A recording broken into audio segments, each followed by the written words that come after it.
Okay, in this video, I'm going to talk about acquisition order in second language acquisition.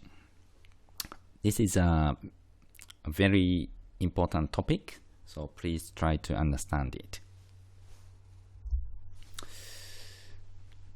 Okay, so let's begin with children who are learning their first language. So for example, in Japan, Japanese children learn Japanese as their first language.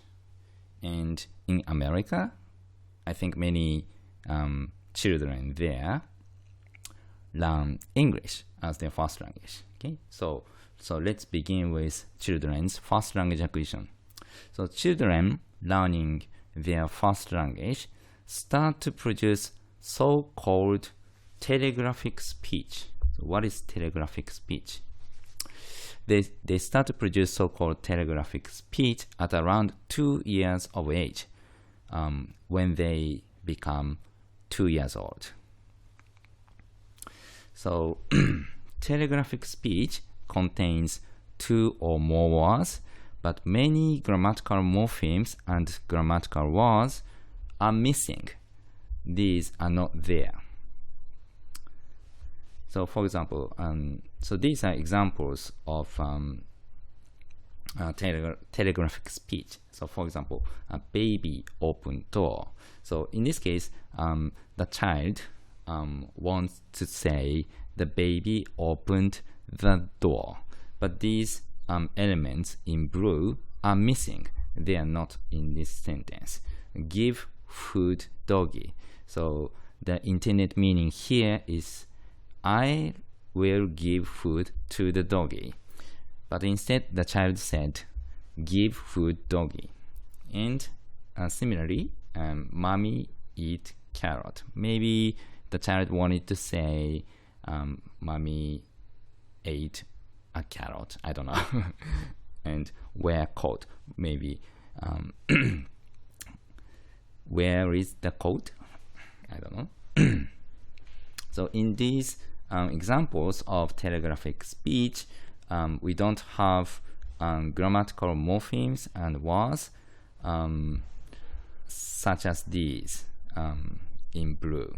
Okay, so this is telegraphic speech.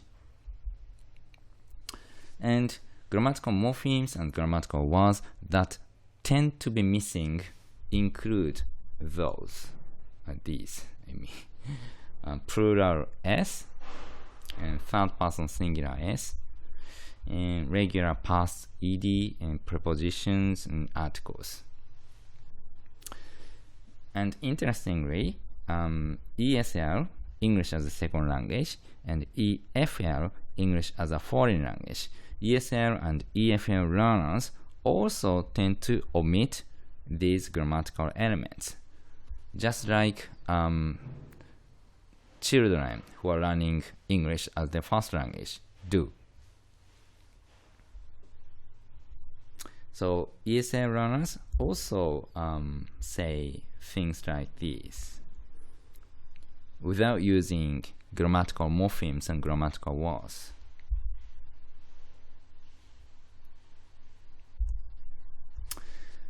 So an interesting question is, how are those grammatical morphemes and words acquired? So children learning L1 English and also ESL and EFL learners, they all go through a period of telegraphic speech. And after that,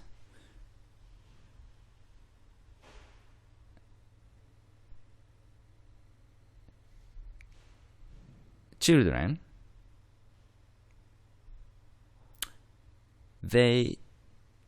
learning English as the first language, they will all acquire grammatical morphemes and grammatical words.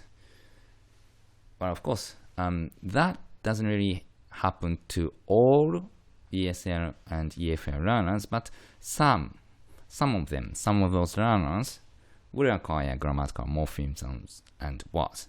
But how are those grammatical morphemes and words acquired? more specifically, in what order are they acquired? Because we have many of those. So this is the question that we'll ask today. And here, to acquire something, to acquire a grammatical morpheme, for example, to acquire something means to become able to use it accurately. So we talk about acquisition order based on accuracy order. Okay?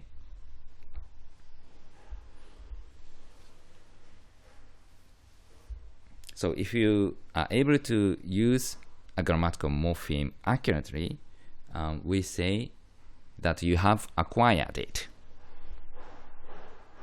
And if you can't use it accurately, we say that you have not acquired it. So we talk about acquisition based on whether you can use it accurately or not.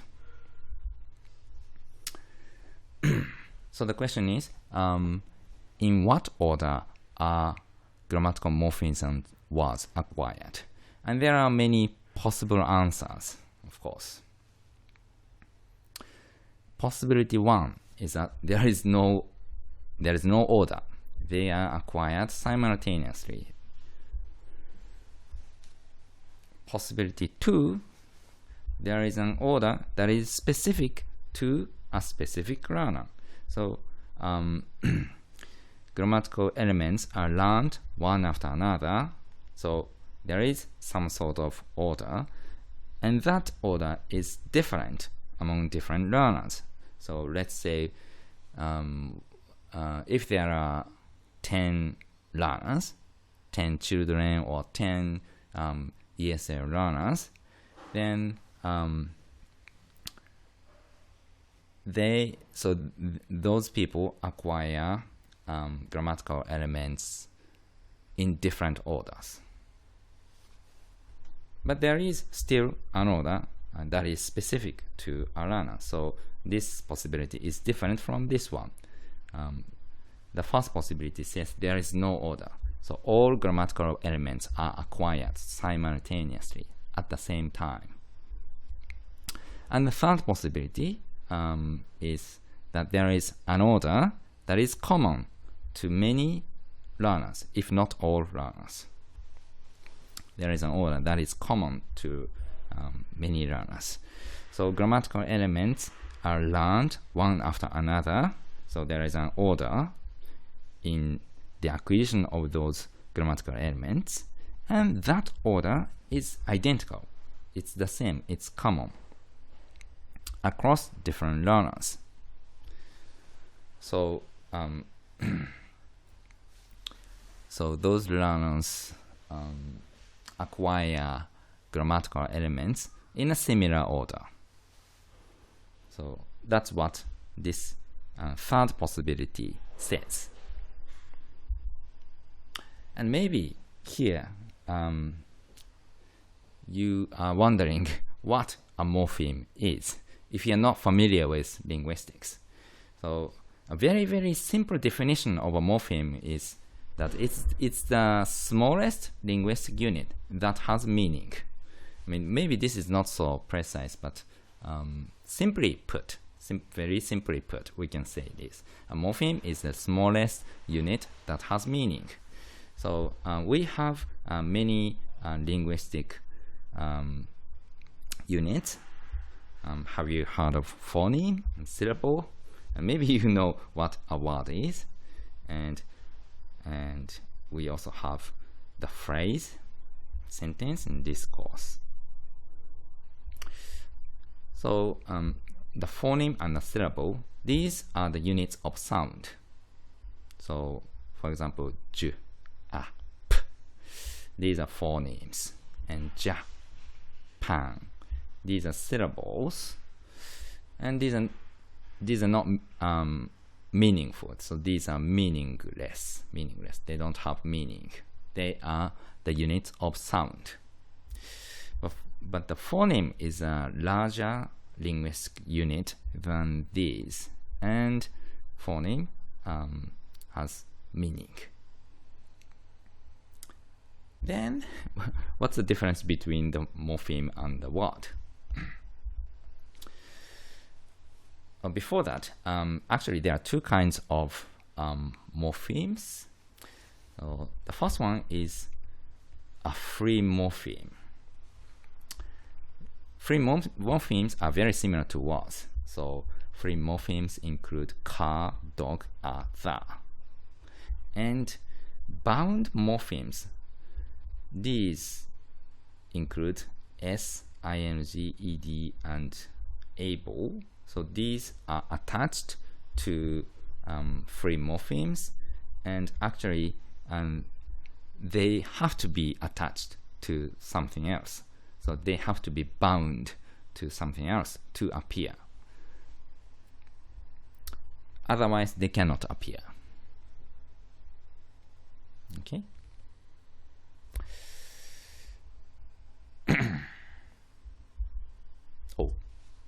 Do I have to explain the difference between words and free morphemes? So for, this is a tricky question, but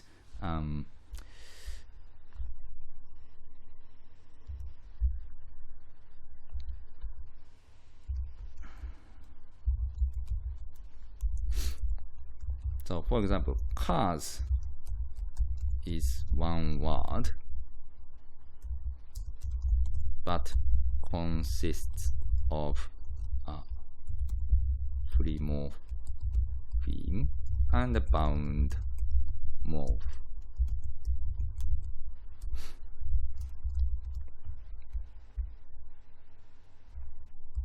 Not here, maybe.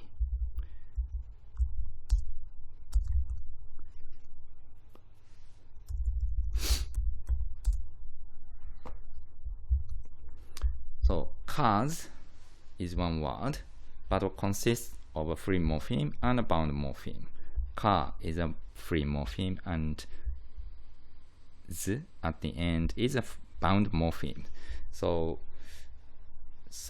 I think now it's clear that a word is not the same as a free morpheme.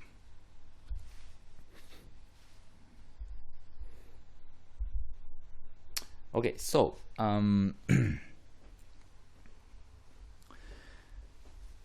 so let's look at the data, the actual data, first from children's first language acquisition of English. So this is a very, very famous data reported by this person called Brown. And he actually studied 3 young children learning English as their first language. Okay, and these 3 children came from different families. So they live in different houses, of course. They are from different families. They are not brothers and sisters. But this researcher, Brown, noticed that all these 3 children who are from different families actually acquired these morphemes in the same order. So these 3 children first acquired progressive ing, and then they acquired preposition in, and after that preposition on, after that plural s, and blah blah. Even though these 3 children came from different families, so the 3 children lived in different linguistic environments, but they acquired these grammatical elements in the same order.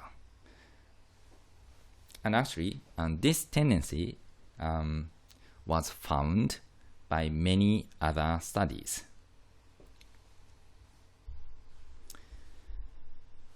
So this is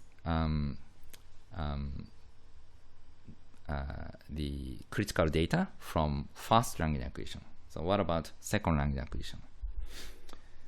Okay, this person and this very, very famous researcher called Krashen, he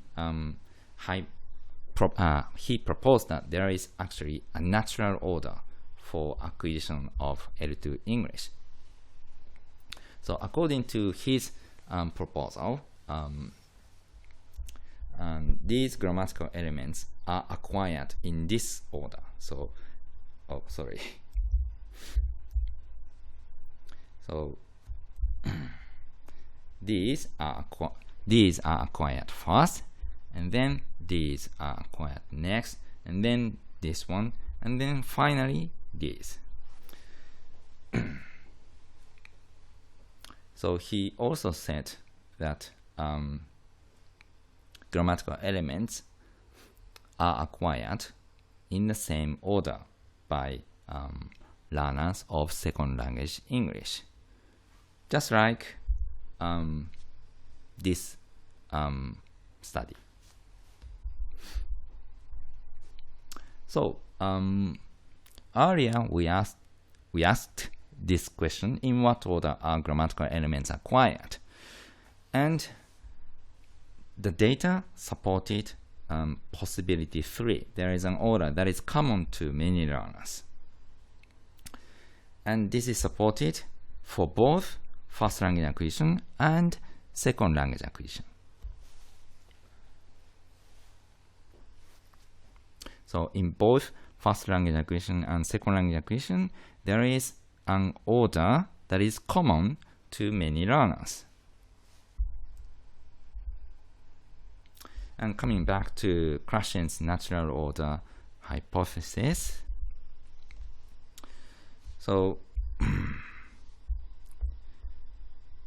here we have some grammatical elements in a box here and other grammatical elements in another box here. What does this mean?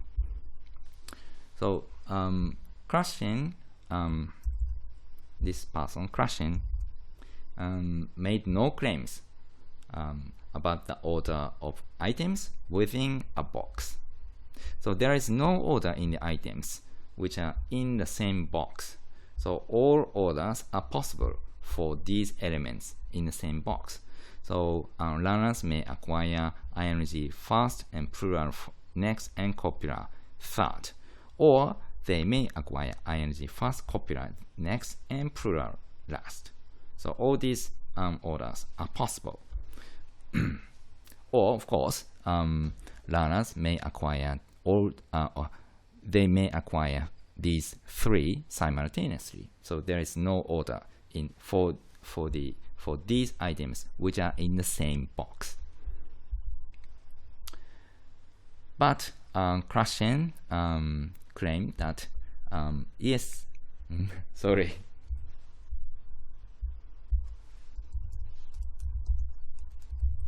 ESL learners become able to accurately use items in boxes higher in the order before those in boxes lower in the order. So these items, these elements, they are all higher than these. And these are acquired, all of these are acquired before all of these. Okay, so that's what these boxes mean. But you may be wondering at this point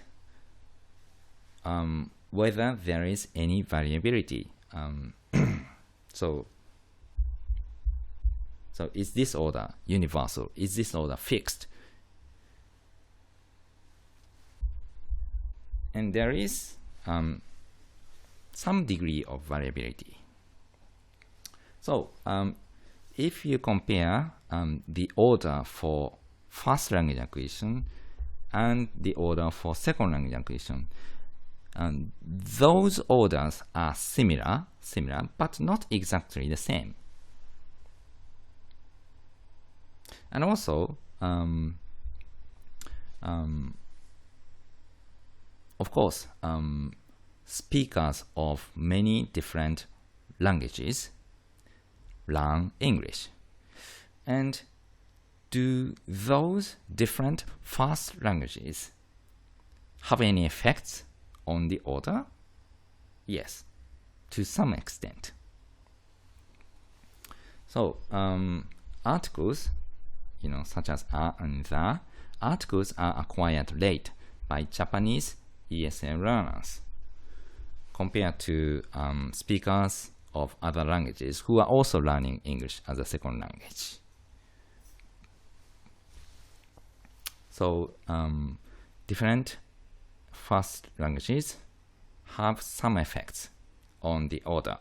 And also modality, which is here the contrast between speaking and writing. And it has been observed that plural s and third person singular s are higher in rank in writing than in speaking. So this means that learners can use plural s and third person singular s more accurately in writing than in speaking. So the ranks for plural s and third person singular s tend to be higher in writing than in speaking. However, it seems that common orders are often found for child and adult second language learners. This is strange, but very interesting, I think. So usually, if you test child and adult L2 learners in the same way,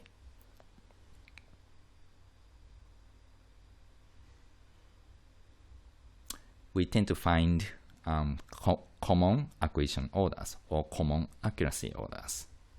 Of course, for that kind of comparison, we have to study child and adult L2 learners with who have the same first language. So, for example, if we compare Japanese children and Japanese adults, we will observe common orders. Okay. So there is some degree of variability, yes, but still commonalities in acquisition order do exist. So there are actually so many studies reporting commonalities. There are so many of them that those commonalities cannot be ignored. We shouldn't ignore those commonalities. They are there. So these researchers, Larson, Freeman, and Long,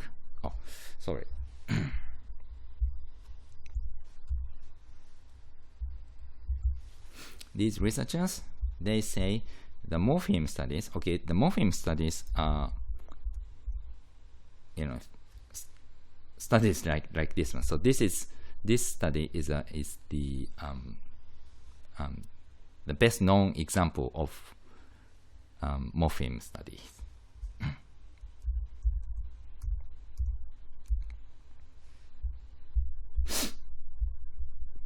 So the morpheme studies provide strong evidence that interlanguages exhibit common acquisition or accuracy orders.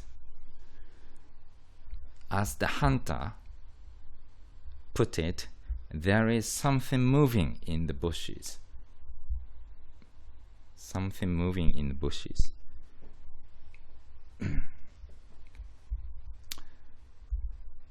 And what is that thing that is moving in the bushes?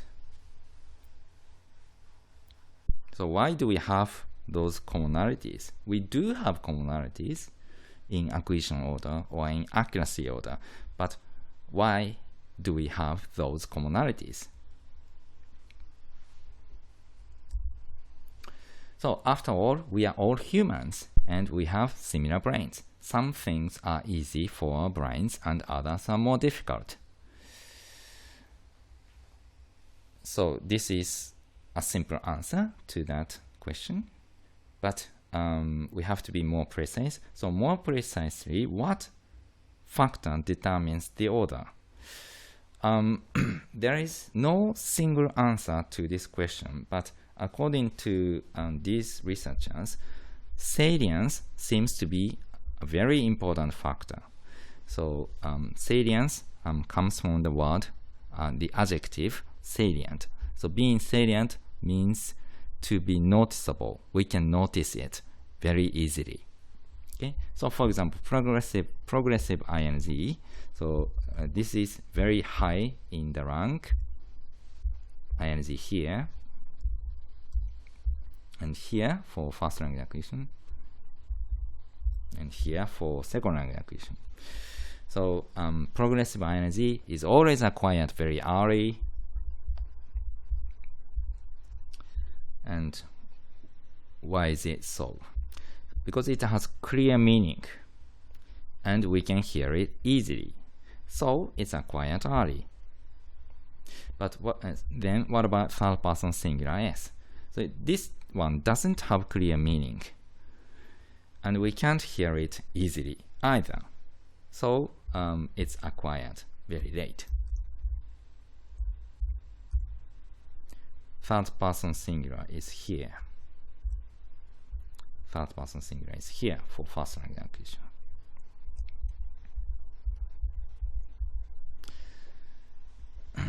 So salience may be one important factor.